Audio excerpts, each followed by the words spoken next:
Here are some of the numeric functions we might use quite often. Abs or absolute always return positive number. Round rounds off to specified precision. It can be 2 or 3 decimals to which we want to round it off, and we can use round for that. Typically round is used on top of average, sum, etc.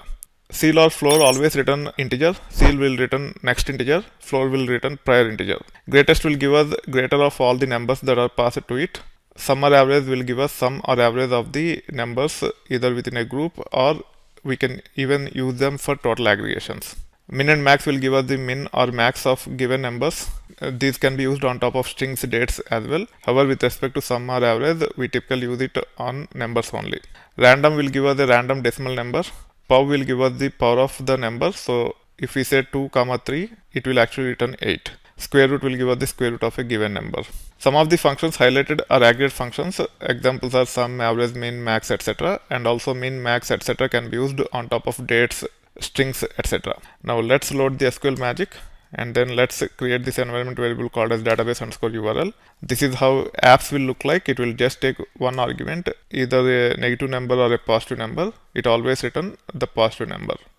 When it comes to order items, we have order item, order ID, order item subtotal, and other attributes. In case if you want to get the revenue for a given order ID, this is how the query will look like. You can see the output. You can see there are so many decimals. We will see how to leverage round by passing the desired number of decimals to streamline how this output is displayed. You can also use sum. In this case, I am trying to use sum on each and every group of order item subtotals for each and every order ID. That's why I have group by order item order ID and order by order item order ID here, so that data is also sorted. You can see the order revenue using sum. Here also, for some of the order revenues, there are so many decimal points. We can leverage round, and we can round it off to the desired number of decimals, either 2 or 3 based upon our requirement. Now comes round, floor, and ceil. When it comes to round, this will return 11 because we haven't specified any number of decimals which we want to see, which means it will round it off to the nearest integer. If it is more than half, it will go to the next number. If it is less than half, it will go to the prior number. So in this case, it will be 11. When it comes to floor, whether it is more than half or less than half, it will always give us the prior integer, which is nothing but 10. Ceil will always give us the next integer, which is nothing but 11. So this will actually return 10, 11 for floor and ceil. With respect to round, it have written 11. Round also takes the number of decimals you want to see. In this case, as I am trying to get only one decimal, as this is more than 5, it will return the next number of this, which is nothing but 10.5. If this is less than 5, then it will be 10.4. So in this case, this will be 10.5, this will be 10, and this will be 11. When I say this and this, I am talking about floor and ceil. So 10.5, 10, and 11. Typically, round is used on top of average. You can see we are trying to get average of order item subtotal. We have to typecast to numeric in Postgres like this, and we should be able to round it off to 2 decimals. So round off average is the first argument, and then number of decimals we want to see is second argument. You can see the output here. This is with respect to the sum. You can see the output here. Same approach, round off, sum of, order item subtotal, typecast to numeric. Then the second argument is nothing but number of decimals, which is nothing but 2. You can see that all the order revenues are only 2 decimals now. We can get greatest of all the numbers by using greatest function like this. This will return 12. Now let's say this is 10, 11, and 10.5. This will return 11. This is an example with min and max. Here we are not only trying to get the revenue for each order ID, we are also trying to get a minimum of order item subtotals as well as maximum of order item subtotals for each and every order ID. You can see the output here.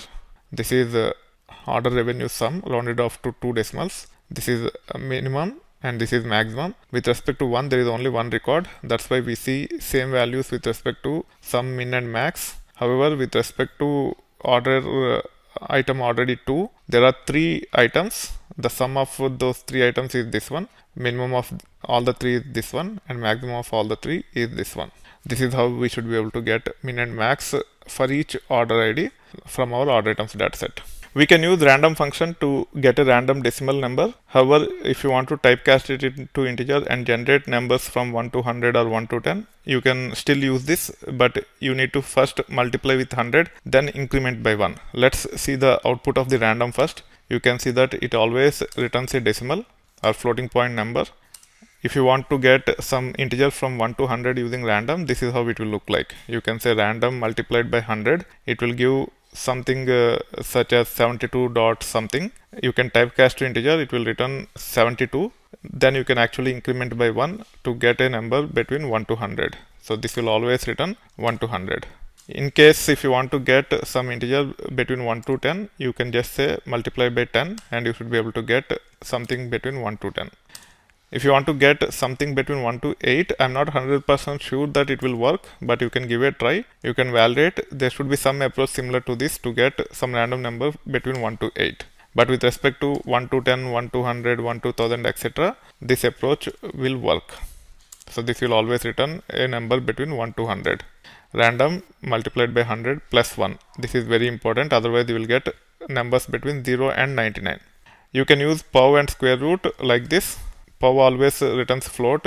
In case if you want to convert to integer, you can typecast using this approach. Square root anyway have to be float because with numbers like 5, 6, etc., there will be decimal points and hence it has to be float only. This is how you can leverage pow and square root to get the desired output.